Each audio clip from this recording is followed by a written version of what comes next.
بسم الله الرحمن الرحيم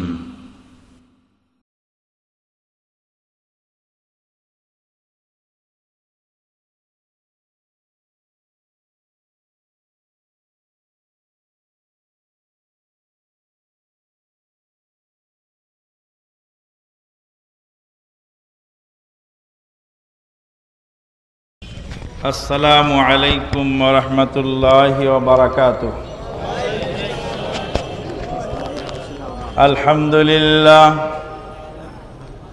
الحمد لله نحمده ونستعينه ونستغفره ونؤمن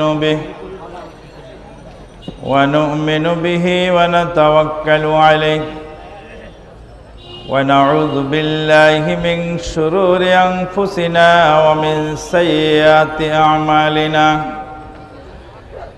من يهده الله فلا مضل له ومن يضلل فلا هادي له. وأشهد أن لا إله إلا الله وحده لا شريك له.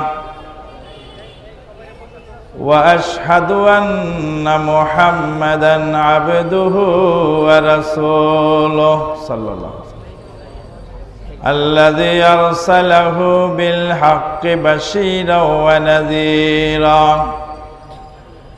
وداعيًا إلى الله بإذنه وسراجًا منيرًا. أما بعد، فإن خير الحديث كتاب الله وخير الهدي هدي محمد صلى الله عليه وسلم وشر الأمور محدثاتها وكل محدثة بدعة وكل بدعة ضلالة وكل ضلالة في النار. أما بعد، فقد قال الله تبارك وتعالى في الكلام المجيد والفرقان الحميد بعد أعوذ بالله من الشيطان الرجيم. يا أيها الذين آمنوا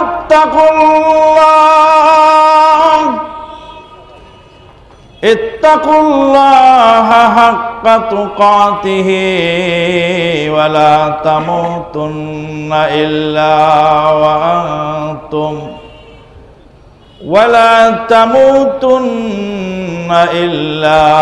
وأنتم مسلمون. يا أيها الناس اتقوا ربكم الذي خلقكم من نفس واحدة وخلق منها زوجها وبث منهما رجالا كثيرا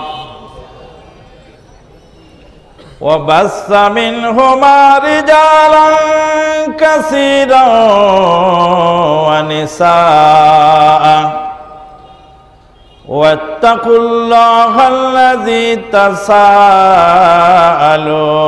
به والأرحام إن الله كان عليكم رقيبا. يا أيها الذين آمنوا اتقوا الله وقولوا قولا سديدا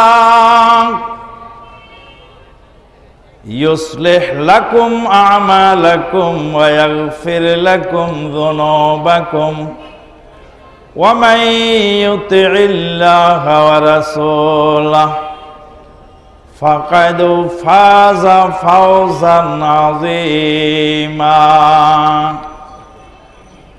وقال تعالى اتبعوا ما أنزل إليكم يدرككم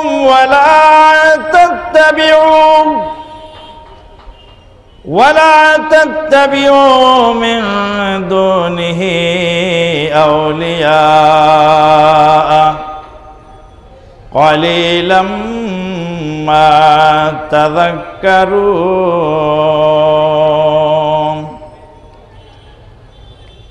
عن أبي سعيد الخدري رضي الله تعالى عنه أنه إذا رأى الشاب قال مرحبا بوصية رسول الله صلى الله عليه وسلم أمرنا رسول الله صلى الله عليه وسلم أن نوصي لكم في المجالس وأن نفهمكم الحديث فإنكم خلوفنا وأهل الحديث بعدنا. رواه الحاكم في مستدركه أو كما ورد في الحديث. तौहीद की अमानत सीनों में है हमारे, आसान ही मिटाना नामो निशा हमारा।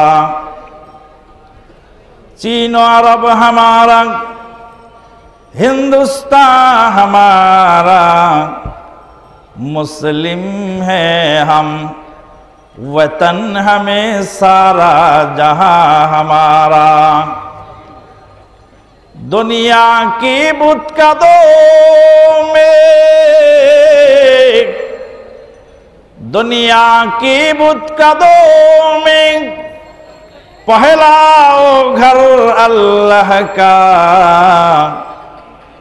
हम उनके पास बाहें ओहो पास बा हमारा। तेगू की साए में हम पलकर जुआ हुए हैं, खंजर हिलाल का है कौमी निशा हमारा। बातिल से दबने वाले नहीं हम, बातिल से दबने वाले नहीं हम, आया से माँ हमारा सौबर कर चुका तो इम्तिहान हमारा। सीनो अरब हमारा, हिंदुस्तान हमारा, मुस्लिम है हम, वतन हमें सारा जहां हमारा। अरब आमार, भारत आमार, चीन आमार नयको पर, दुर्बिजयी मुस्लिम आमी विश्व भुवने बेधेছি घर। लिल्लाहे तकबीर। তাকবীরের ওই হুঙ্কারে হাতে অস্ত্র যায় পড়ে, রোম সিরিয়া ইরান তুরান ভাঙলো লোহ দ্বার। এবার আল্লাহু আকবার ধ্বনি করলে সবাই কর, অ্যাটম বোমার চাইতেও ভারী নারায়ে তাকবীরেরই, বাতিলের ওই প্রাসাদগুলি হয় বুঝি চুরমার। এবার আল্লাহু আকবার ধ্বনি করলে সবাই কর, লক্ষ বেদিন একসাথে 3000-এর কোপেতে, ময়দানেতেই খুন হলো কেউ জান বাঁচালো তার। এবার আল্লাহু আকবার ধ্বনি করলে সবাই কর, লিল্লাহে তাকবীর। সকল বিধান বাতিল করো, সকল বিধান বাতিল করো, মুক্তি রাখি পথ। আল্লাহ পাকের অশেষ মেহেরবানিতে মাদার টেক আহলে হাদিস জামে মসজিদ এবং মাদার টেক ইসলামিয়া হাফেজিয়া মাদ্রাসা ও লিল্লা বোর্ডিং কর্তৃক আয়োজিত আজকের এই মাহফিলে আমরা সমবেত হওয়ার সুযোগ লাভ করেছি। যে আল্লাহ পাক কর্মচঞ্চল জিন্দেগির কিছু অংশ তার দ্বীনের কথা শোনার জন্য, বুঝার জন্য আমাদেরকে এই মহতী অনুষ্ঠানে হাজির হওয়ার তৌফিক দান করলেন। তারই বারগাহে জানাই শুকরিয়া, আলহামদুলিল্লাহ। নবী মুহাম্মদুর রাসূলুল্লাহ সাল্লাল্লাহু আলাইহি ওয়াসাল্লামের প্রতি জানাই অগণিত অসংখ্য দরুদ ও সালাম। আল্লাহুম্মা সাল্লি আলা মুহাম্মাদিন ওয়া আলা আলি মুহাম্মাদ কামা সাল্লাইতা আলা ইব্রাহিম ওয়া আলা আলি ইব্রাহিম ইন্নাকা হামিদুম মাজিদ। আল্লাহুম্মা বারিক আলা মুহাম্মাদিন ওয়া আলা আলি মুহাম্মাদ কামা বারাকতা আলা ইব্রাহিম ওয়া আলা আলি ইব্রাহিম ইন্নাকা হামিদুম মাজিদ। মুহতারাম সভাপতি, মাননীয় পরিচালক, মঞ্চে উপবিষ্ট উলামায়ে কেরাম ও সুধী মণ্ডলী, অপেক্ষমান আছেন এপার বাংলা ওপার বাংলার হাদিসের দিকপাল শায়খুল হাদিস শেখ আব্দুর রাজ্জাক বিন ইউসুফ হাফিজাহুল্লাহ ওয়া রাআহু ওয়া বারাকাল্লাহু ফি ইলমিহি ওয়া হায়াতিহি ওয়া ঈমানিহি ওয়া আমালিহি ওয়া তাগাম্মাদাহুল্লাহু বিগুফরানিহি, আল্লাহুম্মা আমিন। বেশিক্ষণ কথা বলার সুযোগ আমার হবে না, যেহেতু শেখ আব্দুর রাজ্জাক বিন ইউসুফ সাহেব অল্প কিছুক্ষণের মধ্যেই আমাদের মাঝে এসে হাজির হবেন ইনশাআল্লাহ। আজকে আমি যে বিষয়ে কথা বলতে চাই, ঢাকার শহরে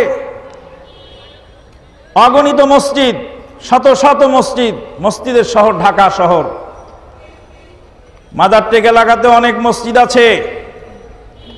মাদারটেক প্রজেক্ট মোড়ে একটি ব্যতিক্রম ধর্মী মসজিদ, নাম তার মাদারটেক আহলে হাদিস জামে মসজিদ। আমরা কারা, আমরা কে, আমাদের এই পরিচয়টুকু আপনাদের সামনে আজকে সুন্দরভাবে তুলে ধরার চেষ্টা আমি করব। কারণ অনেক লোক তো আমাদেরকে ইংরেজের দালাল, কেউ বা কাদিয়ানি, কেউ বা লামুজাহাবি, কেউ বা গায়রে মুকাল্লেদ, কেউ বা গুস্তাখে রাসূল, কেউ বা নবীর দুশমন, যার যা মনে ধরে সে তা মন্তব্য করে থাকে। আল্লাহ পাক বলছেন, ওয়ালা তাকফু মা লাইসা লাকা বিহি ইলম ইন্নাস সামআ ওয়াল বাসারা ওয়াল ফুআদ কুল্লু উলাইকা কানা আনহু মাসউলা। যে সম্পর্কে তোমার জ্ঞান নেই, যা জানো না তা বলো না, যা জানো না তা বলো না। আমাদের সম্পর্কে যদি আপনার জানা না থাকে তো জিজ্ঞেস করে নেন।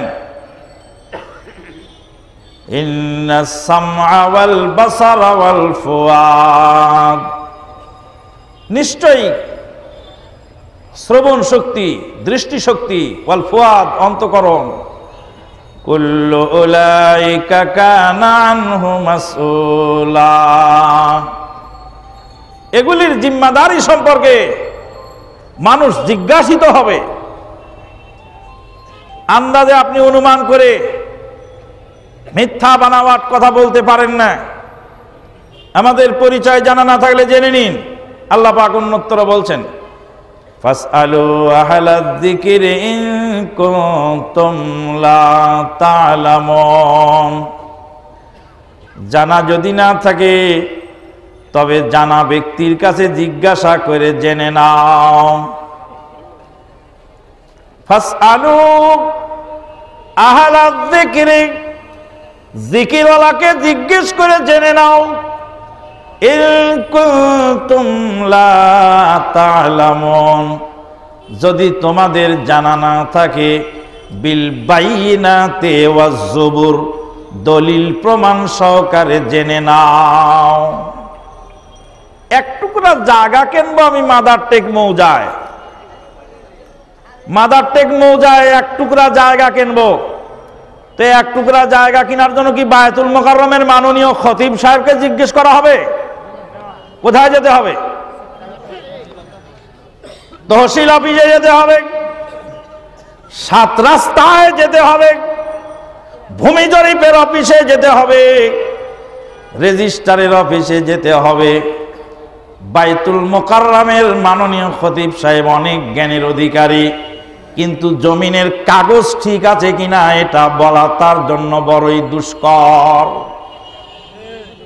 এক টুকরা জায়গা কেনার জন্য আপনি যাবেন কোথায়? 7 রাস্তায়। যে জানে তাকে জিজ্ঞেস করবেন, জমি সম্পর্কে জানে, জমির দলিল সম্পর্কে তাকে জিজ্ঞেস করবেন যে দলিল ঠিক আছে কিনা, এ জমিন দলিল টিকবে কিনা। তাহলে আর এক বুজুর্গকে জিজ্ঞেস করলে বুজুর্গ বলতে পারে? আমরা কারা আমাদেরকে জিজ্ঞেস করুন, আমাদের পরিচয় আমাদেরকে জিজ্ঞেস করুন, দলিল প্রমাণ সহকারে। আল্লাহর নির্দেশ, দলিল প্রমাণ সহকারে জিজ্ঞেস যদি না করেন, বিচারের কাঠগড়ায় আপনার এই জিব্বা আগুনের কেচি দিয়ে কাটা হবে। আপনি ওয়াহেতুক আমাদেরকে কেন কাদিয়ানি বলেছেন? আপনি জানেন না কাদিয়ানির বিরুদ্ধে যুদ্ধ কারা করেছিল? কাদিয়ানির বিরুদ্ধে যুদ্ধ এই পাক ভারত উপমহাদেশে সর্বপ্রথম যিনি করেছিলেন তার নাম সানাউল্লাহ অমৃতসরী রাহমাতুল্লাহ আলাইহি, যিনি আহলে হাদিস ঘরের সন্তান ছিলেন এবং দীর্ঘদিন যাবত গোলাম মোহাম্মদ কাদিয়ানির সাথে বাহাস করেছিলেন, শেষকালে মুবাহালা করেছিলেন। সানাউল্লাহ অমৃতসরী রাহমাতুল্লাহ আলাইহির সাথে কাদিয়ানির বাহাস হচ্ছে। মুসলিম বনাম কাদিয়ানি বাহাস। সানাউল্লাহ অমৃতসরী রাহমাতুল্লাহ আলাইকে ভারতবর্ষের অনেক মুফতিগণ, অনেক ওলামায়ে কেরামগণ আহলে হাদিস হওয়ার কারণে কাফের বলে ফতোয়া দিয়েছিল। যখন কাদিয়ানি বনাম মুসলিম বাহাস শুরু হলো, তখন ভারতবর্ষের উলামায়ে কেরামগণ সবাই গেলেন গোলাম মোহাম্মদ কাদিয়ানির সামনে মোকাবেলা করার জন্য। সানাউল্লাহ অমৃতসরী রাহমাতুল্লাহ আলাইকে ডাকতে গেলেন, গিয়ে বললেন, সানাউল্লাহ তুমি চলো, তুমি না গেলে গোলাম মোহাম্মদ কাদিয়ানির প্রশ্নের জবাব আমাদের জন্য দেওয়া কঠিন। সানাউল্লাহ অমৃতসরী রাহমাতুল্লাহ আলাইহি বললেন যে আমি তো মুসলিম, তোমরা তো আমাকে কাফের বলেছ, তোমরা মুসলমান আছো, তোমরা যাও, তোমরা গিয়ে গোলাম মোহাম্মদ কাদিয়ানির মোকাবেলা করো, আমাকে ডাকতে এসেছো কেন? ওনারা বললেন যে বাবা, নিজেদের আভ্যন্তরীণ যাই গোলমাল থাকুক, এটা আর এখন বলার সময় নয়। যখন আক্রমণ এসেছে কাদিয়ানীদের তরফ থেকে, এমতো মুহূর্তে তুমি আমাদেরকে একটু সহযোগিতা করো। সানাউল্লাহ অমৃতসরী রাহমাতুল্লাহ আলাইহি স্টেজে গেলেন। মির্জা গোলাম মোহাম্মদ কাদিয়ানি বলছে, সানাউল্লাহ तुम क्यों आए हो, তুমি কেন এসেছো? বাহাস তো হচ্ছে মুসলিম বনাম কাদিয়ানি, তো তুমি তো কাফের, তোমার জাত ভাইরা তোমাকে কাফের বলেছে, তুমি এখানে এসেছো কেন? তোমার সাথে আমাদের কোনো কথা নাই। সানাউল্লাহ অমৃতসরী রাহমাতুল্লাহ আলাইহি মহাগ্রন্থ আল কোরআনুল কারীম হাতে নিয়ে বললেন, আশহাদু আল্লা ইলাহা ইল্লাল্লাহ व अशहदु अन्ना मुहम्मदन अब्दुहु व रसूलुहु। मैं तो हकीकत में काफिर ही था, लेकिन आप कलिमा शहादत के गवाही दे करके मुस्लिम हो चुका हो, आ जाओ मेरे सामने। আমার জাত ভাইরা ঠিকই বলেছিল, আমি আসলেই কাফের ছিলাম, আমি এখন কালিমা শাহাদাত পড়ে মুসলিম হয়ে গেলাম, এখন তো আর আমার সাথে বাহাস করতে আপত্তি নেই, আসো। সানাউল্লাহ অমৃতসরী রাহমাতুল্লাহ আলাইহির নাম বিকৃত করে বলা হচ্ছে সানাউল্লাহ পানিপথী। সানাউল্লাহ পানিপথী ছিলেন হানাফি মাযহাবের আলেম, আর সানাউল্লাহ অমৃতসরী রাহমাতুল্লাহ আলাইহি ছিলেন আহলুল হাদিস। ইতিহাস বিকৃত করা হচ্ছে। সারা জীবন কাদিয়ানীর সাথে বাহাস করলেন, সংগ্রাম করলেন আহলে হাদিসদের সানাউল্লাহ অমৃতসরী রাহমাতুল্লাহ আলাইহি, কিন্তু ইতিহাস বিক্রি করে সানাউল্লাহ পানিপথীর নাম বলা হলো। বন্ধুগণ, এরপরে প্রশ্ন শুরু হলো। প্রশ্নের মধ্যে 1 নাম্বার প্রশ্ন হলো, তোমার আল্লাহর পরিচয় কি? সানাউল্লাহ অমৃতসরী রহমাতুল্লাহ আলাইহিকে জিজ্ঞেস করলেন, তোমার আল্লাহর পরিচয় কি? আল্লাহর জন্ম তারিখ কত? আল্লাহর আকার আকৃতি কি? এ হলো প্রথম পরিচয়, প্রথম প্রশ্ন। দ্বিতীয় প্রশ্ন হলো, জিনের তৈরি মানুষকে জাহান্নামের আগুনের তৈরি জিনকে জাহান্নামের আগুনে পুরানো হবে, শাস্তি পাবে কেন? কিভাবে শাস্তি পাবে? মাটির তৈরি মানুষকে আগুনে পুরাইলে তো শাস্তি পায়, মাটির তৈরি মানুষকে আগুনে পুরাইলে কিভাবে শাস্তি পাবে? কিন্তু আগুনের তৈরি জিনকে, জিন জাতিকে আগুনে পুরাইলে, আগুন দিয়ে আগুন পুরাইলে শাস্তি হয়, কেমন করে শাস্তি পাবে? সানাউল্লাহ অমৃতসরী রাহমাতুল্লাহ আলাইহি একটা ইট তুলে গোলাম মোহাম্মদ কাদিয়ানীর মাথার মধ্যে মারলেন। মারার সাথে সাথে চিল্লায় উঠছে, চিৎকার করে উঠছে কাদিয়ানী গোলাম মোহাম্মদ। গোলাম মোহাম্মদ বলে যে মারলে কেন? বলছে মেরেছি, তা হয়েছেটা কি? ব্যথা পেলাম যে। কয় ব্যথার বাপের নাম কি? ব্যথার জন্ম তারিখ কবে? ব্যথার রং কেমন, কালার কেমন, ওর চেহারা কেমন, আকার আকৃতি কেমন? কয় ব্যথা দেখাও যায় না, ওর আকার আকৃতিও নাই, ওটা অনুভব করতে হয়। আল্লাহ আমার রব, সেই রবই আমার সব। আল্লাহ আমার রব, সেই রবই আমার সব। দমে দমে তনু মনে তারই অনুভব। ওরে কাদিয়ানীর বাচ্চা, ভালো করে শুনে রাখ, ব্যথা যেরকম বুঝা যায়, অনুভব করা যায়, ব্যথা দেখা যায় না, ব্যথার কালার নাই, রং নাই। আমার আল্লাহকে দুনিয়ার মানুষ দেখাতে পারবে না, আমার আল্লাহকে অনুভব করতে হয়, বিশ্বাস করতে হয়। আর একটা প্রশ্নের উত্তর যে থেকে গেল, এখনো উত্তর হয় নাই। উত্তর তো আগেই হয়ে গেছে। কিভাবে? তো বলছে কেন? ইটটা তৈরি হয়েছে কি দিয়ে? মাটি দিয়ে। তোমাকে আল্লাহ তৈরি করছে কি দিয়ে? মাটি দিয়ে। মাটির তৈরি মানুষকে মাটির তৈরি ইট দিয়ে পিটলাম, তো শাস্তি পাবে কেন? ও কাদিয়ানীর বাচ্চা, শোন ভালো করে, মাটির তৈরি ইট দিয়ে যদি মাটির তৈরি মানুষকে মারলে শাস্তি পায়, তবে মাটির তৈরি জিনকে মাটির তৈরি জাহান্নামে পুরালে শাস্তি কেন পাবে না? আগুনের তৈরি জিনকে আগুনের তৈরি জাহান্নামে পুরালে শাস্তি কেন পাবে না? বাহাস 5 মিনিটের মধ্যে শেষ। বলেন আলহামদুলিল্লাহ। তা আমরা তো কাদিয়ানির সাথে লড়লাম, তা আমরা আবার কাদিয়ানি হলাম কবে?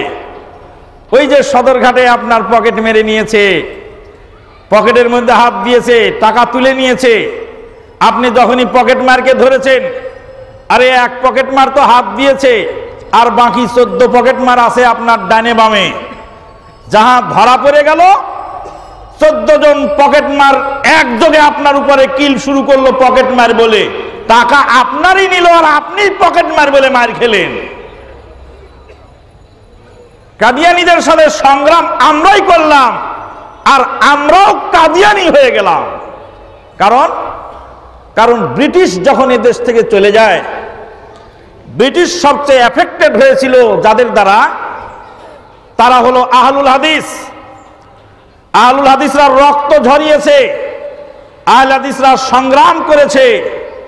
আহলে হাদিসগণ শিরক বেদাতের এবং কুফরির মূলোৎপাটনে আল্লাহর জমিনে রক্ত প্রবাহিত করেছে, জীবন বিলিয়ে দিয়েছে।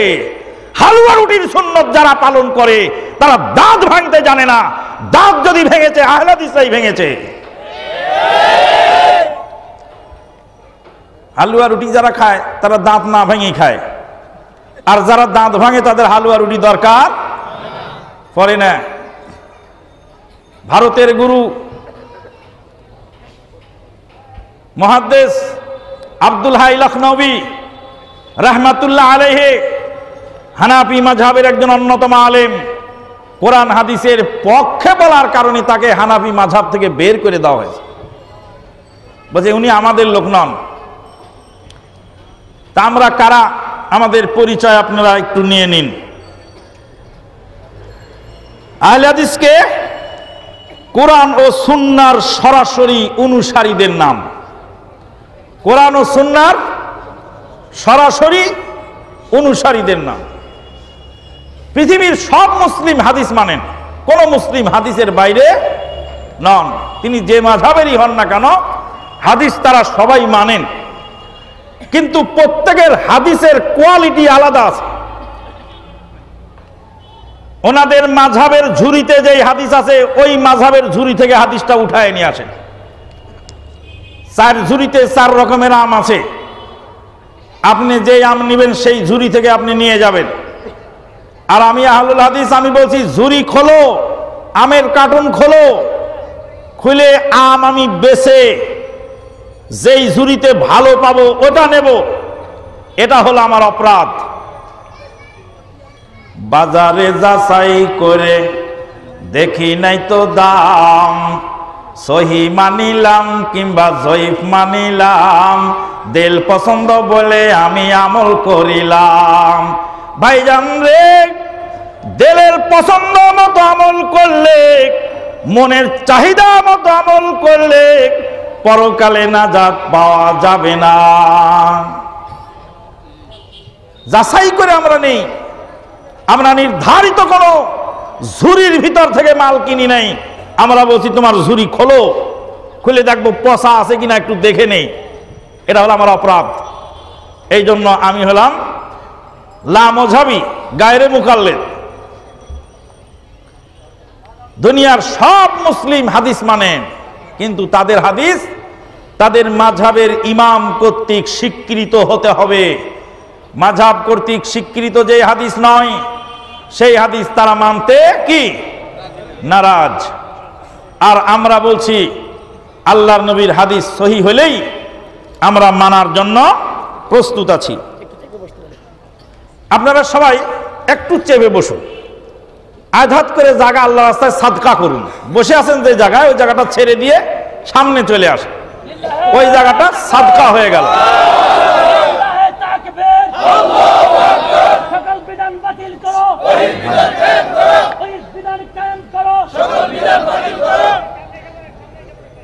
আপনারা আমার কথা বুঝতে পারতেছেন তো?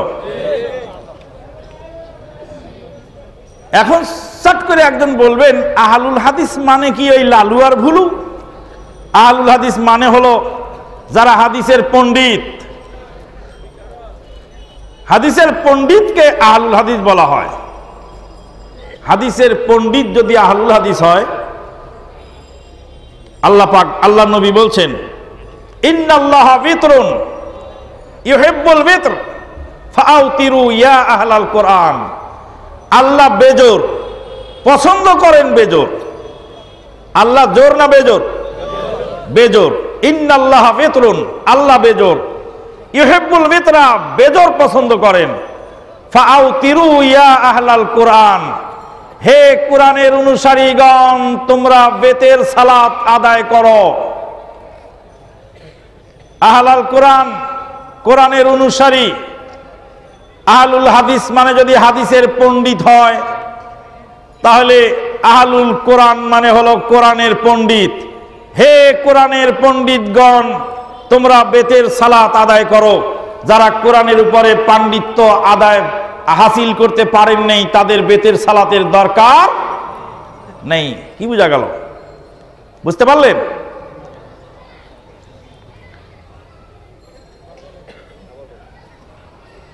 আহলুল হাদিস মানে হলো হাদিসের পণ্ডিত। সাধারণ মূর্খ মানুষ আহলে হাদিস হতে পারে না। যারা হাদিস বিশারদ, যারা হাদিস নিয়ে গবেষণা করেন, তারা আহলুল হাদিস।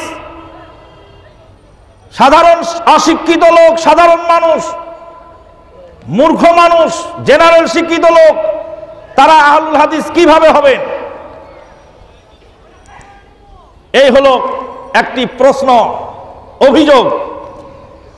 এই অভিযোগের খণ্ডন স্বরূপ একটি হাদিস আমি পেশ করতে চাচ্ছি। হাদিসটি হলো এই, আল্লাহ নবী বলছেন, ইন্নাল্লাহ বিতরুন ইউহিব্বুল বিতরা ফাআউতিরু ইয়া আহলাল কোরআন। আল্লাহ বেজোর পছন্দ করেন, বেজোর। সুতরাং হে কোরআনের অনুসারীগণ, তোমরা বেতেরের সালাত আদায় করো। আহলুল হাদিস মানে যদি হাদিসের পণ্ডিতদেরকেই শুধু আহলুল হাদিস বলা হয়, তাহলে আহলুল কোরআন কাদেরকে বলা হবে?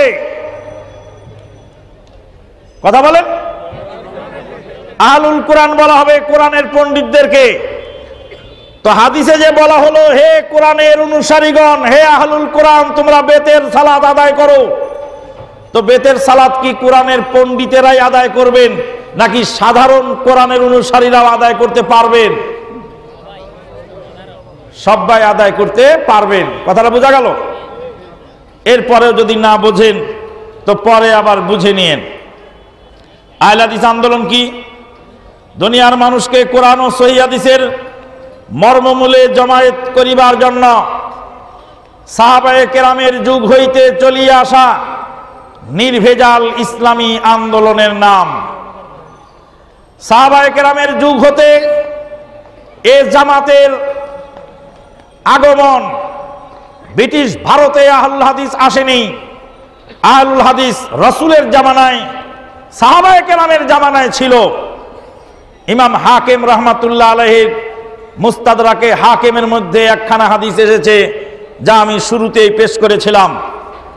আন আবি সাঈদিনিল খুদরি রাদিয়াল্লাহু তাআলা আনহু আন্নাহু ইযা রাআ শাব্বা ক্বালা মারহাবাম বিওয়াসিয়াতি রাসূলিল্লাহ সাল্লাল্লাহু আলাইহি ওয়াসাল্লাম। আবু সাঈদ খুদরি রাদিয়াল্লাহু তাআলা আনহু থেকে বর্ণিত, তিনি যখন কোন মুসলিম যুবককে দেখতেন তখন বলতেন, আল্লাহর নবীর ওসিয়ত অনুযায়ী তোমাকে আমরা স্বাগতম জানাচ্ছি, মারহাবা জানাচ্ছি। আমারানা রাসূলুল্লাহ সাল্লাল্লাহু আলাইহি ওয়াসাল্লাম আন নুয়াসসিয়া লাকুম ফিল মাজালিস। আল্লাহর নবী আমাদেরকে নির্দেশ দিয়ে গেছেন, তোমাদের জন্য মজলিস, বসার জায়গা প্রশস্ত করার জন্য। ওয়া নুফাহিমাকুমুল হাদিস, আর তোমাদেরকে হাদিস বুঝানোর নির্দেশ দিয়েছেন। ফাইন্নাকুম খুলুফুনা ফাইন্না আনতুম খুলুফুনা ওয়া আহলুল হাদিসে বাদানা, যেহেতু তোমরাই হলে আমাদের পরবর্তী বংশধর এবং পরবর্তী আহলুল হাদিস। ফাকিদুস শাইয়্যা লা ইউতিকা শাইয়্যা, যে লোক হাদিস মানে না সে আপনাকে হাদিস দিতে জানে না। যার কাছে এলেম নাই সে এলেম দিতে জানে না। যার কাছে টাকা নাই সে টাকা দিতে পারে না। যার নিজের নিরাপত্তা নাই সে আপনাকে নিরাপত্তা দিতে পারে না। যে নিজে কোরআন হাদিস বোঝেন নাই তিনি আপনাকে কোরআন হাদিস দিতে পারেন না। এখন প্রশ্ন হতে পারে যে আল্লাহ পাক তো আমাদেরকে মুসলিম বলতে বলেছেন, জামাতুল মুসলিমিন, তালজাম জামাতাল মুসলিমিন, তা আমরা মুসলিম পরিচয় না দিয়ে আহলুল হাদিস পরিচয় কেন দিলাম? এই প্রশ্নের জবাব দুই ভাবে আমি দিব। আমাদের বাংলাদেশের একজন বরেণ্য আলেমে দ্বীন, প্রবীণ আলেমে দ্বীন শেখ আব্দুস সাত্তার তিরিশালী সাহেবকে জিজ্ঞেস করা হয়েছিল যে আপনারা আহলে হাদিস কেন? তা ওনারা বললেন, উনি জবাব দিয়েছিলেন, আপনারা হানাফি যেন, আমরা আহলে হাদিস তেন। আপনি আগে এক মাযহাবের নামে নিজের পরিচয় দিয়েছেন। চার দল মুসলিম চার কর্নারে দাঁড়িয়ে আছে। এই প্যান্ডেলের চার কর্নারে চার দল মুসলিম দাঁড়িয়ে আছে। চার কোনা চার দলে ভাগ করে নিয়ে তারা নিজেরা এক এক ইমামের নামে মাযহাব বানিয়ে একে অপরকে ডাকছে, অন্যান্য মাযহাবের লোকদেরকে ডাকছে, আমাদের ইমাম বড়, আমাদের ইমামের কাছে আসো। ওরা বলছে আমাদের ইমামের কাছে আসো, ওনারা বলছেন আমাদের ইমামের কাছে আসো। কিয়ামতের আগ পর্যন্ত এক মাযহাবের লোকেরা আর এক মাযহাবের ইমামের অনুসরণ করতে রাজি হবে না। আমি মাঝখানে এসে নবী মুহাম্মদুর রাসূলুল্লাহ সাল্লাল্লাহু আলাইহি ওয়াসাল্লামের হাদিস নিয়ে দাঁড়িয়ে বলছি, আমার কাছে কোনো মাযহাবের ইমামের ফতোয়ার কিতাব নাই, আমার কাছে রয়েছে আল্লাহর নবীর সহিহ হাদিস বুখারী, বুখারীর হাদিস দেখে নামাজ ঠিক করে নাও। আমি কি পঞ্চম দল? আমি কি দল বানালাম, নাকি 4 দল ভেঙে এক দল করার আহ্বান দিলাম? 4 দল ভেঙে এক দল করার আহ্বান আমি জানিয়েছি। এর সমর্থনে দলিল কোথায়? আল্লাহ পাক বলছেন, আউযু বিল্লাহি মিনাশ শাইতানির রাজিম, ওয়াস-সাবিকুনাল আউয়ালুনা মিনাল মুহাজিরিন ওয়াল আনসার ওয়াল্লাযীনা ইত্তাবাউহুম বিইহসানিন রাদিয়াল্লাহু আনহুম ওয়া রাদু আনহু ওয়াস-সাবিকুনাল আউয়ালুনা মিনাল মুহাজিরিন ওয়াল আনসার।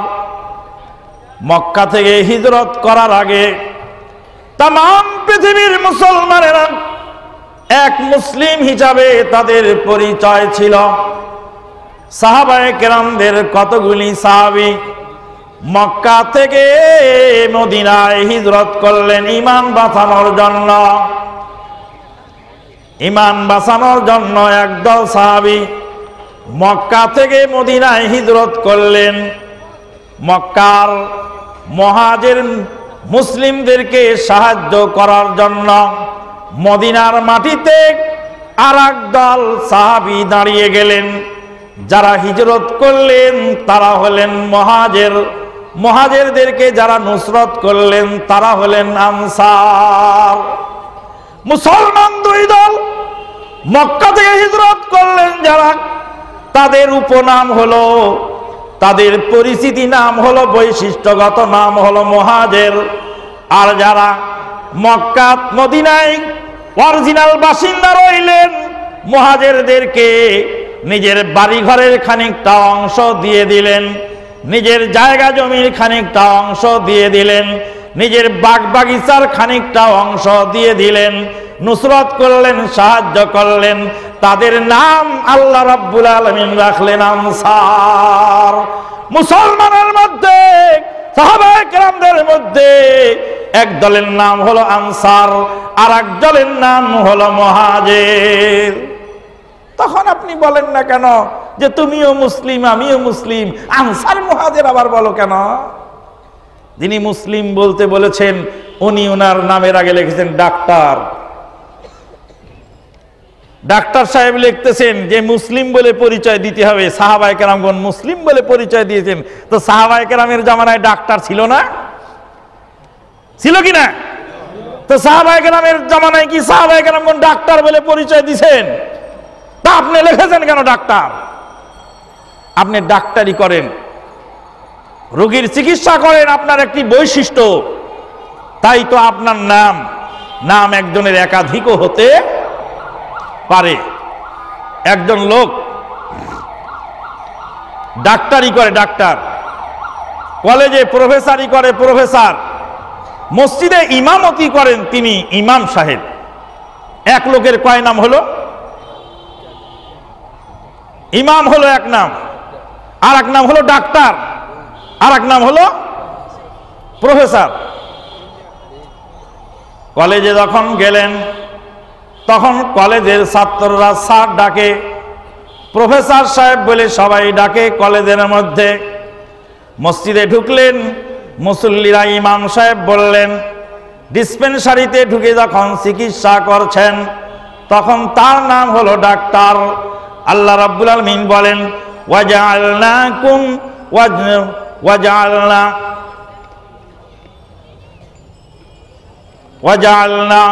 শুউবান ওয়া কাবাইলা লিতাআরাফু ইয়া আইয়ুহান নাস ইন্না খালাকনাকুম মিন যাকারিন ওয়া উনসা ওয়াজআলনাকুম শুউবান ওয়া কাবাইলা লিতাআরাফু ইন্না আকরামাকুম ইনদাল্লাহি আতকাকুম। হে মনুষ্য জাতি শোনো, এক আদম থেকে আর এক হাওয়াতে তোমাদেরকে সৃষ্টি করা হয়েছে। ইল্লা খালাকনাকুম মিন যাকারিন ওয়া উনসা ওয়াজআলনাকুম শুউবান ওয়া কাবাইলা লিতাআরাফু। বিভিন্ন গোত্রে তোমাদেরকে বিভক্ত করা হয়েছে তোমাদের পরিচিতির জন্য। পরিচিতি স্বরূপ। পরিচিতির কেন দরকার? পরিচিতির জায়গায় জায়গায় আলাদা আলাদা পরিচিতি থাকে। আমার শ্বশুর বাড়িতে যখন আমি গেলাম, আমার বাপের নাম মৌলভী ইসমাইল, আমার দাদার নাম হলো নিয়ামতুল্লাহ মাতবর। নিয়ামতুল্লাহ মাতবরী চলে গেল আমার শ্বশুর বাড়িতে গিয়ে, আমার বাপের মৌলভীগিরি চলে গেল শ্বশুর বাড়িতে গিয়ে। শ্বশুর বাড়িতে গিয়ে হলাম হুসাইন ফরাজির মেয়ের জামাই। গ্রামের লোক জিজ্ঞেস করে, এই লোকটা কে গো? কয় এটা হুসাইন ফরাজির মেয়ের জামাই। আমার ছেলে আমানুল্লাহ মাদানির বেড়া হওয়ার পরে মামুর বাড়িতে গেলে আব্দুল সালামের ভাগনা হয়ে যায়। আমানুল্লাহর পরিচয় মামুর বাড়িতে চলে না। এটা কে গেল রে? কয় এটা আব্দুল সালামের ভাগনা গেল। আব্দুল সালামের কোন বোনের ছেলে রে? এটা 6 নম্বর বোনের ছেলে, রাহমার বেটা। রাহমা মানে ওই যে মৌলভীর সাথে বিয়ে হয়েছে, ওই আমানুল্লাহ মাদানির সাথে বিয়ে হয়েছে, ওই মেয়ের ঘরের ছেলে এটা। আমার তো নাম আছে না? আমার বাপ দাদার নাম আছে তো। শ্বশুর বাড়িতে গিয়ে আমার নাম ডুবে গেল, আমার পরিচয় ওখানে আর চলবে না। বাহরাইনে গেলাম, বাহরাইনের একজন নাগরিক আমাকে জিজ্ঞেস করলেন, তোমার বাড়ি কোথায়? বললাম আমার বাড়ি পাবনা। বাহরাইন হলো পাবনা, চেনে নাকি? কি বলতে হবে? বলতে হবে বাংলাদেশ।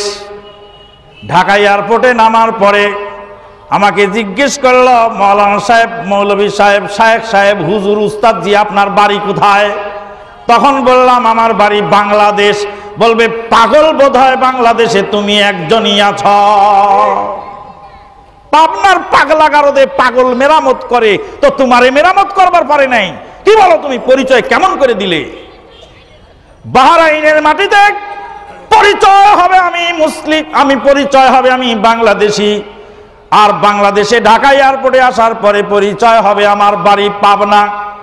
ভাইজান রে, কাফেরের সামনে যখন আপনি পরিচয় দেবেন, তখন আপনি বলবেন আমি মুসলিম। আল্লাহ পাক বলেন, কুল ইয়া আহলাল কিতাবে তাআলাউ ইলা কালিমাতিন সাওয়াইন বাইনানা ওয়া বাইনাকুম আল্লা না'বুদা ইল্লাল্লাহ ওয়া লা নুশরিকা বিহি শাইয়্যান ওয়া লা ইয়াত্তাখিযু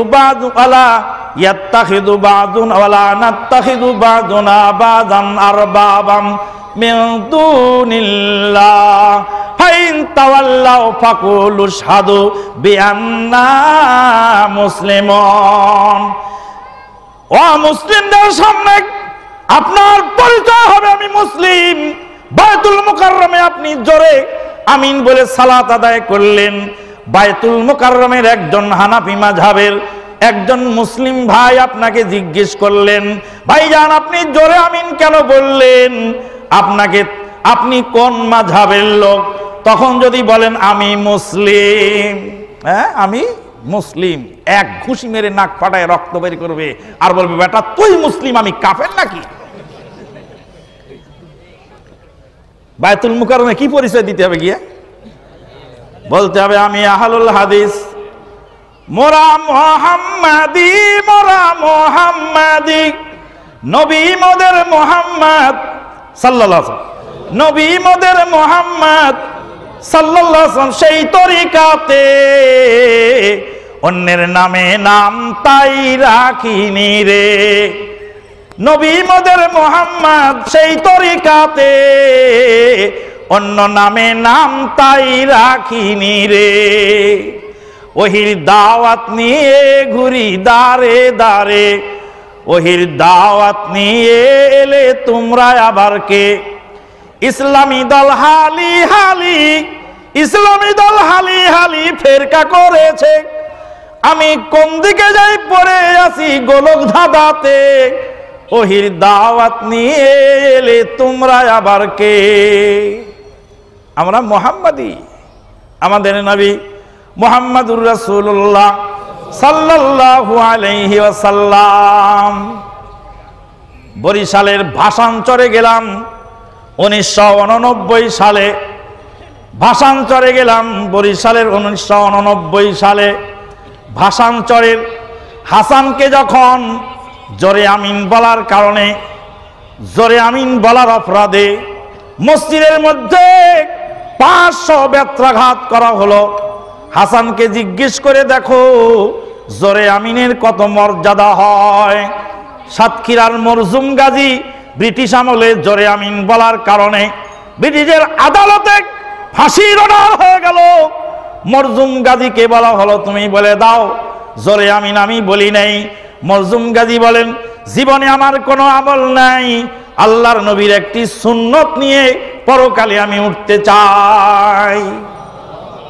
সুন্নতের দাম তোমার কাছে নাই, তুমি বলো খুঁটিনাটি। ওরা বলে খুঁটিনাটি, ওরা বলে খুঁটিনাটি সেরে তোরা ঐক্য হতে আয়। তোমার দাবি ওহির বিধান মানবে না তাই খুঁটিনাটি কয়। ভেঙে চুরে দিয়ে যত রসম রেওয়াজকে, ওহির দাওয়াত নিয়ে এলে তোমরা আবার কে? একটা মোটর সাইকেলের মধ্যে একটা জিনিস থাকে যেটাতে বাতাস আটকায় রাখে, ওটার নাম কি? আরে টিউবের বাতাসের মুখে যেটা থাকে ওটার নাম কি? ভল টিউব। ভল টিউবের কত দাম? কত দাম? 50 পয়সা দামের ভল টিউব। 50 পয়সা দেয় নাকি এখন ভল টিউব? 1 টাকা। 1 টাকা দামের ভল টিউব। একটি মোটর সাইকেলের দাম 1.5 লক্ষ টাকা। 1.5 লক্ষ টাকার গাড়ি অচল হয়ে গেল 1 টাকা দামের ভল টিউব ছাড়া। আল্লাহ রাব্বুল আলামিন হাসরের ময়দানে বান্দাকে যদি বলেন বান্দারে আমার নবীর সুন্নতকে অবজ্ঞা করে সালাত আদায় করেছো, তোমার সালাত ডাস্টবিনে ফেলে দাও, তোমার সালাত নিলাম না। 1.5 লক্ষ টাকার মোটর সাইকেল অচল হয়ে গেল 1 টাকা দামের ভল টিউব ছাড়া। তারপরে আপনি বলেন খুঁটিনাটি। খুঁটিনাটি বলার অধিকার আপনাকে কে দিয়েছে? ওরা বলে দেখো শুধু নামাজ পড়ে কে, আল্লাহ বলেন ওই নামাজি যাবে ওয়াইলে ফাওয়াইলুল লিল মুসাল্লিন। বেনামাজির অয়েল না নামাজির অয়েল? নামাজির অয়েল। ফাওয়াইলুল লিল মুসাল্লিন। নামাজ যারা পড়ে নাই বেনামাজি হতভাগা, হতভাগা বেনামাজি জাহান্নামের খড়ি হবে। আমার দুঃখ নাই কষ্ট নাই, নামাজ পড়ো নাই জাহান্নামের খড়ি হয়েছ, দুঃখ কষ্টের কিছু নাই। কিন্তু ওই হতভাগা মুসলিম, যেই মুসলিম সারা জীবন কবরওয়ালা মসজিদে সালাত আদায় করল, কবরওয়ালা মসজিদে সালাত আদায় করলে সালাত বাতিল হয়ে যায়। আল্লাহর নবী ইন্তেকালের পূর্ব মুহূর্তে সামান্য সময় পূর্বে বললেন লাআনাল্লাহুল ইয়াহুদা ওয়ান নাসারা ইত্তাখাযু কুবুরা আম্বিয়াইহিমুল মাসাজিদ। ইহুদি নাসারার উপরে লানত বর্ষিত হোক, তারা তাদের নবীদের কবরকে মাজার বানিয়েছে, নবীদের কবরকে সেজদার জায়গা বানিয়ে নিয়েছে।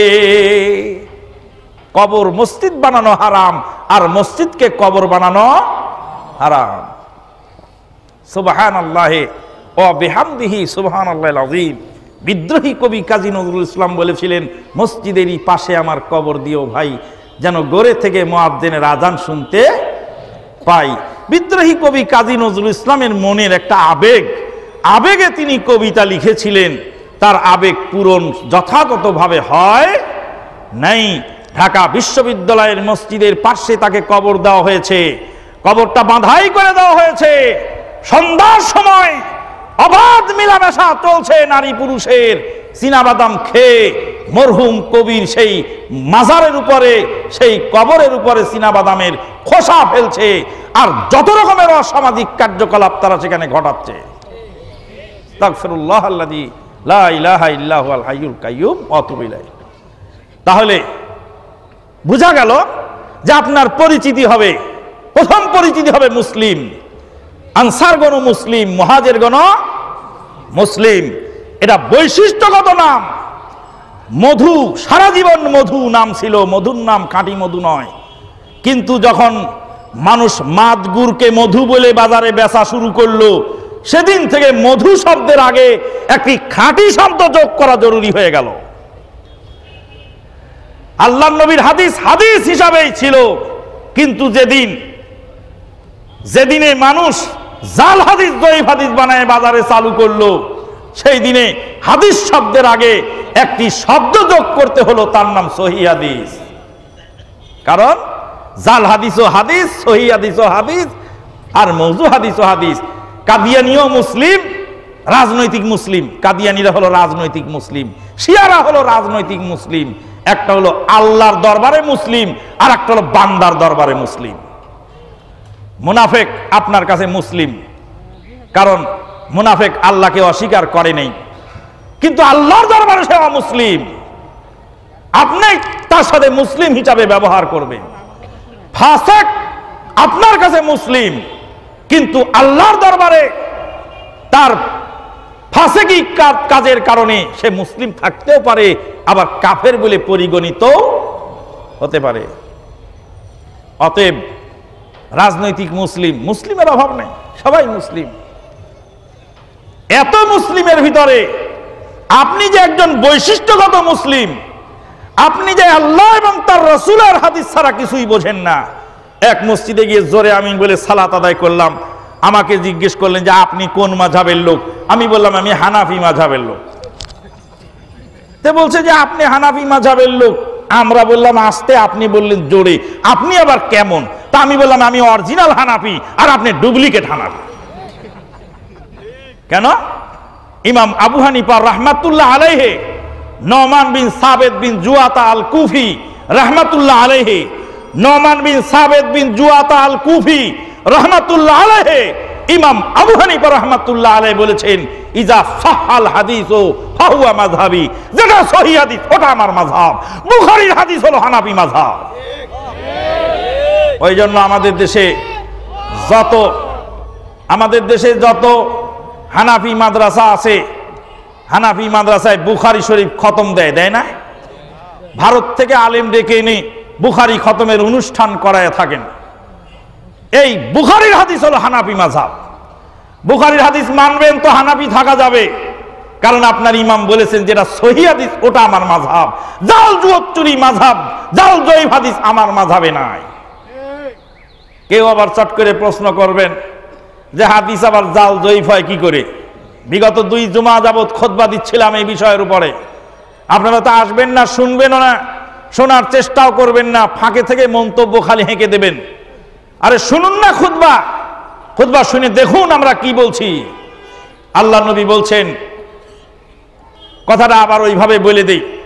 দিনাজপুর গেলাম ওয়াজ করতে, বললাম জাল জয়ীফ হাদিস মানা যাবে না, বানাওয়াট হাদিস মানা যাবে না, মিথ্যা হাদিস মানা যাবে না। বক্তৃতা শেষ করে নেমে যাচ্ছি, আর সভাপতি বলছে এই তুমি থামো, এক কদম আগাতে পারবে না, এখানে প্রশ্নের উত্তর দিয়ে তারপর নামবা। থেমে গেলাম। থামার পরে তখন সভাপতি সাহেব জিজ্ঞেস করছেন, আচ্ছা বলো তো, জনগণকে জিজ্ঞেস করলেন হাদিস কাকে বলে? জনগণ উত্তর দিল আল্লাহর নবীর বাণীকে হাদিস বলা হয়। আল্লাহর নবীর বাণীকে হাদিস বলা হয়। আল্লাহর নবীর বাণী হাদিস। তখন সভাপতি সাহেব জিজ্ঞেস করতেছেন যে আল্লাহর নবী সাল্লাল্লাহু আলাইহি ওয়াসাল্লাম কি মিথ্যা কথা বলেন? জনগণ বলল যে না, নবী মিথ্যা কথা বলেন না। আল্লাহর নবীর বাণী হাদিস? বলে হ্যাঁ, আল্লাহর নবীর বাণী হাদিস। আল্লাহর নবী মিথ্যা কথা বলেন? কয় না। তাহলে হাদিস মিথ্যা হয় কি করে? মিথ্যা যদি হবে সেটা হাদিস হবে কেন? আর হাদিসই যদি হবে তাহলে মিথ্যা হবে কেন? যারা নবীর হাদিসকে মিথ্যা হাদিস বলে তাদের কি করা উচিত?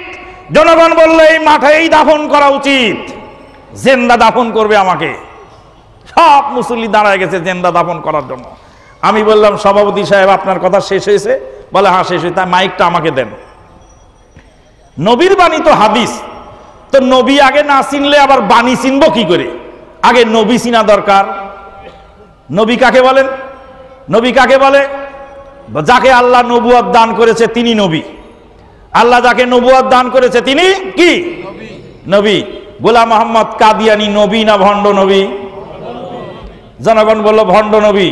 তা আমি বললাম যে ভণ্ডই যদি হবে তো নবী হবে কেন, আর নবী যদি হবে তো ভণ্ড হবে কেন? তখন জবাব দিচ্ছে, আল্লাহ নবী বলেছেন আমার তিরোধানের পরে, আমার ইন্তেকালের পরে সারা পৃথিবীতে 30 জন মিথ্যাবাদী আসবে যারা নিজেরা নবী বলে দাবি করবে। কতজন মিথ্যাবাদী আসবে নবী দাবি করবে? আল্লাহ নবী বলেন ইয়াকুনু ফি আখিরিজ জামানি দাজ্জালুনা কাযযাবুন ইয়াতুনাকুম মিনাল আহাদিসি বিমা লা তাসমাউ আনতুম ওয়ালা আবাউকুম ফাইয়াকুম ওয়াইয়াহুম লা ইউদিরুনাকুম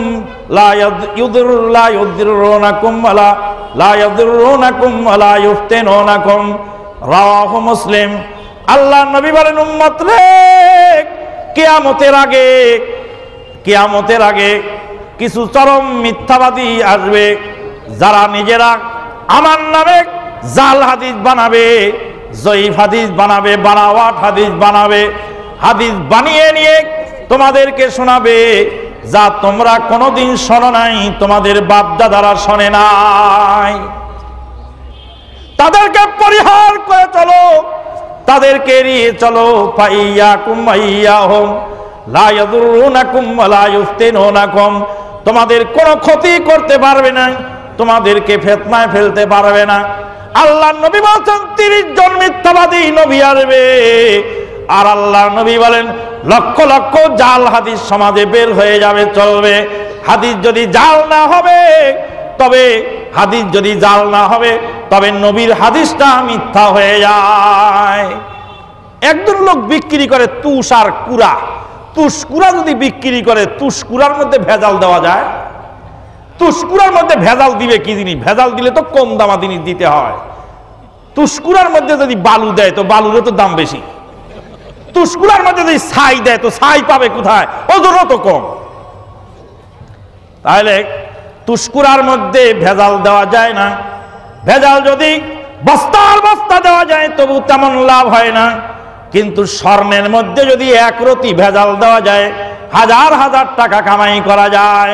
ভাইজান রে, আল্লাহর নবীর হাদিস স্বর্ণের চেয়েও অবহুমূল্যবান। তামাম পৃথিবীর বিক্রি করলে আল্লাহর নবীর একটি হাদিসের সমান হয় না। সেই হাদিসের এত মূল্য, সেই হাদিসের মধ্যে ভেজাল ঢুকবে। দামি জিনিসের মধ্যেই ভেজাল ঢোকে, বেদামা জিনিসের মধ্যে ভেজাল মানুষ দেয় না। বেদামা মানুষের মধ্যে, জিনিসের মধ্যে ভেজাল হয় না, হাদিসের মধ্যে ভেজাল হবে। হাদিসের মধ্যে বানাওয়াট হাদিস থাকবে। তাই তো বানাওয়াট হাদিস সমাজে, বানাওয়াট হাদিস দিয়ে আজকে সমাজকে গারদ করা হচ্ছে। বন্ধুগণ, আমরা আহলে হাদিস কেন নিজেদের রচিত অসংখ্য মাযহাব, মতবাদ, ইজমত, তরিকার বেড়াজালে আবেষ্টিত মানব সমাজকে আল্লাহ প্রদত্ত, রাসূল সাল্লাল্লাহু আলাইহি সাল্লাম প্রদর্শিত শাশ্বত সত্যের পথে পরিচালনার জন্য আহলে হাদিস আন্দোলনের প্রয়োজন। অরিজিনাল ইসলাম যদি পেতে হয় আহলুল হাদিসদের কাছে যেতে হবে। আহলুল হাদিসেরা রাসূলুল্লাহ সাল্লাল্লাহু আলাইহি সাল্লাম ছাড়া পৃথিবীর অন্য কোনো মানুষের অনুসরণ করে না। 4 মাযহাবের 4 জন ইমামের নামে 4টি মাযহাব তৈরি হয়েছে। শাহ ওলিউল্লাহ মুহাদ্দিস দেহলভী রাহমাতুল্লাহ আলাইহি বলেন, আল্লাহ নবীর ইন্তেকালের 400 বছর পরে এই মাযহাবগুলি তৈরি হয়েছে। এই মাযহাবগুলি তৈরি করতে আল্লাহ এবং তার রাসূল বলেন নাই, এই মাযহাবগুলি তৈরি করতে সাহাবায়ে কেরামগণ বলেন নাই। 4 খলিফার নামে কোনো মাযহাব নাই। লক্ষ লক্ষ সাহাবায়ে কেরাম দুনিয়া থেকে বিদায় হয়েছিলেন, তাদের নামে কোনো মাযহাব দুনিয়াতে ছিল না। আজকে মাযহাবের দোহাই দিয়ে যে ইমামগণের নামে মাযহাব বানানো হয়েছে, সেই ইমামগণও মাযহাব বানাতে বলেন নেই। আমাদের মৌলিক বিশ্বাস, মূলনীতি আমাদের 5টি। কিতাব ও সুন্নতের সার্বভৌম অধিকার প্রতিষ্ঠা করা, সব কিছুর ঊর্ধ্বে কোরআন সুন্নাহকে, কোরআন সুন্নাহর আদেশ নিষেধকে সব কিছুর ঊর্ধ্বে রাখতে হবে।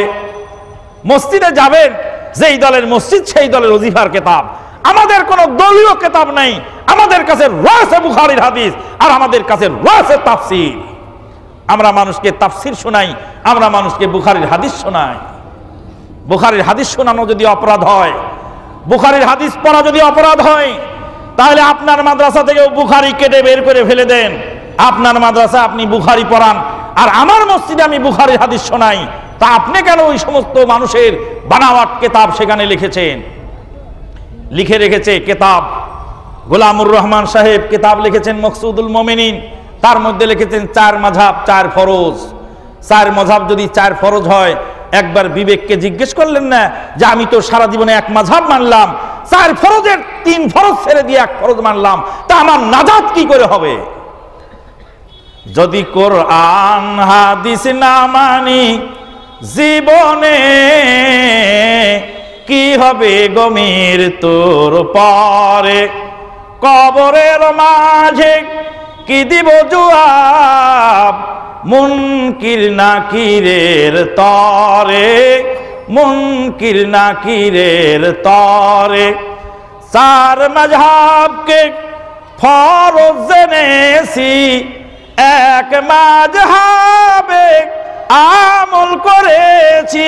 কোরআন হাদিসের দিকে দেখি নাই তো ফিরে, কোরআন হাদিসের দিকে দেখি নাই তো ফিরে। কি হবে গমির তোর পরে? যদি কোরআন হাদিস না মানি জীবনে, কি হবে গমির তোর পরে? কবরের মাঝে কি দিব জবাব? মুনকির নাকিরের তরে। ভাইজান, হাসরের ময়দানে সমস্ত নবী রাসূলগণ বেহুশ হয়ে যাবেন। কোন পীর পুরোহিত, কোন বুজুর্গানে দিন, কোন মাযহাবের ইমামের সেখানে কথা বলার অধিকার থাকবে না। নবীর নামাজের সাথে নিজের নামাজটা মিলিয়ে নাও। কোরআন সুন্নাহর সার্বভৌম অধিকার প্রতিষ্ঠা করা। আল্লামা রুমি একটা কিতাব লিখলেন, নাম তার মসনবিয়ে রুমি।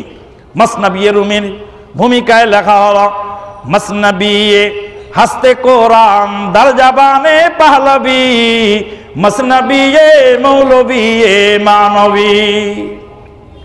বলছে ফার্সি ভাষায় যদি কোরআন দেখতে চাও, মসনবিয়ে রুমি খানা একটু দেখে নাও।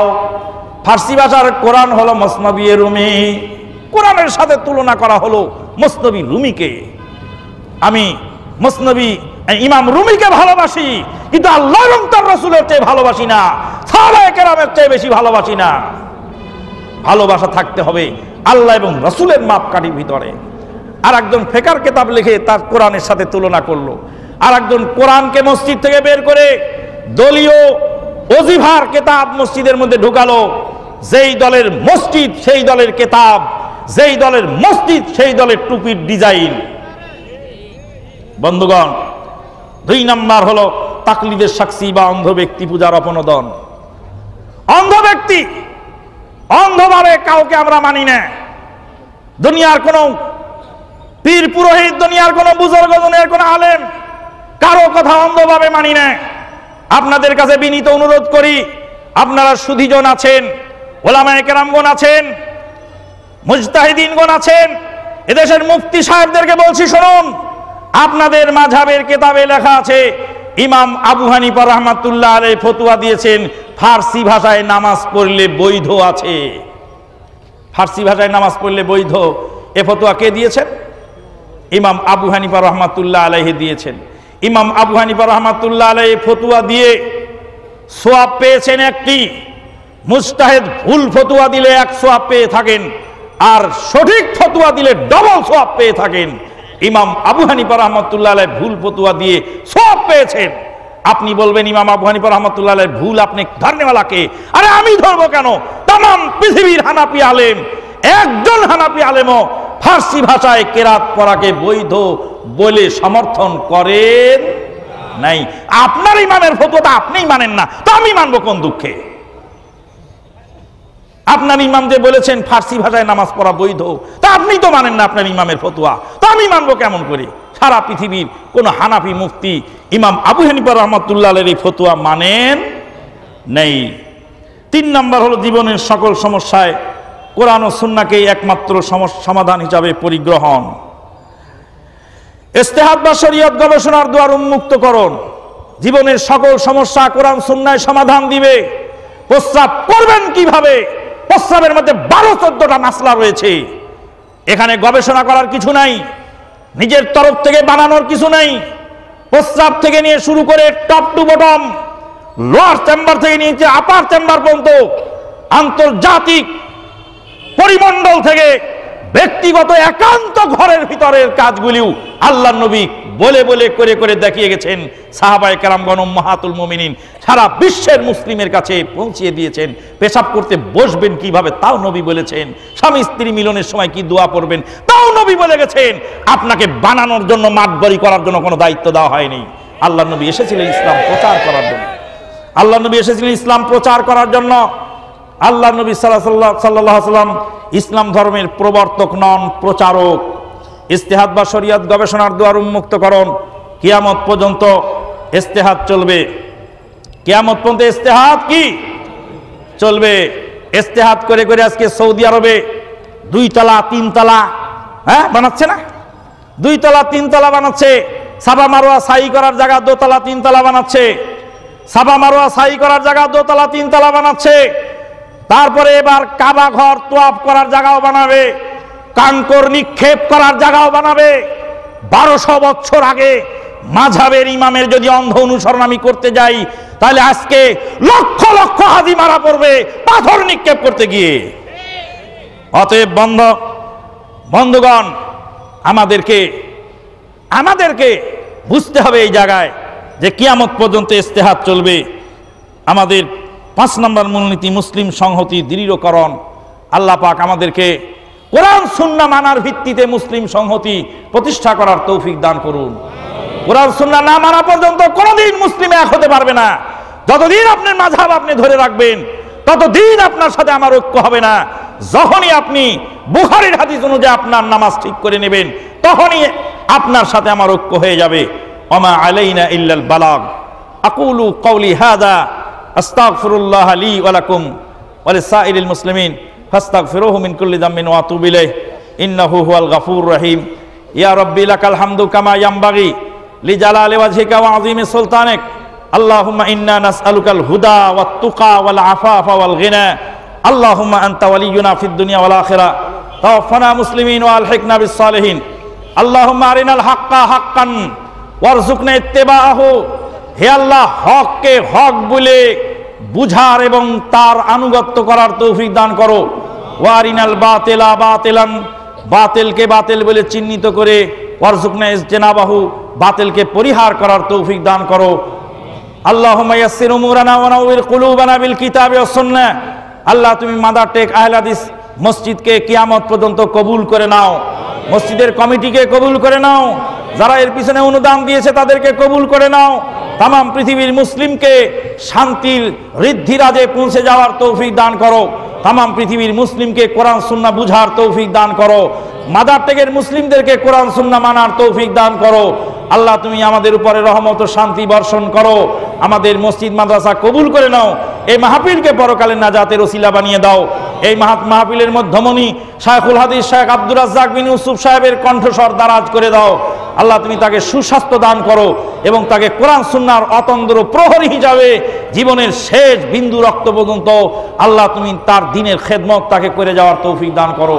আল্লাহ তুমি আমাদেরকে ইখলাস দান করো, আল্লাহ তুমি আমাদেরকে ইখলাস দান করো। আল্লাহুম্মা আরযুকনা ইখলাসা ফিল কওলি ওয়াল আমাল। রব্বানা তাকাব্বাল মিন্না ইন্নাকা আনতাস সামিউল আলিম ওয়া তুব আলাইনা ইন্নাকা আনতাত তাওয়াবুর রহিম। সুবহানাকা আল্লাহুম্মা বিহামদিকা আশহাদু আল্লা ইলাহা ইল্লা আনতা আস্তাগফিরুকা ওয়া আতুবু ইলাইক। আসসালামু আলাইকুম ওয়া রাহমাতুল্লাহি ওয়া বারাকাতুহু।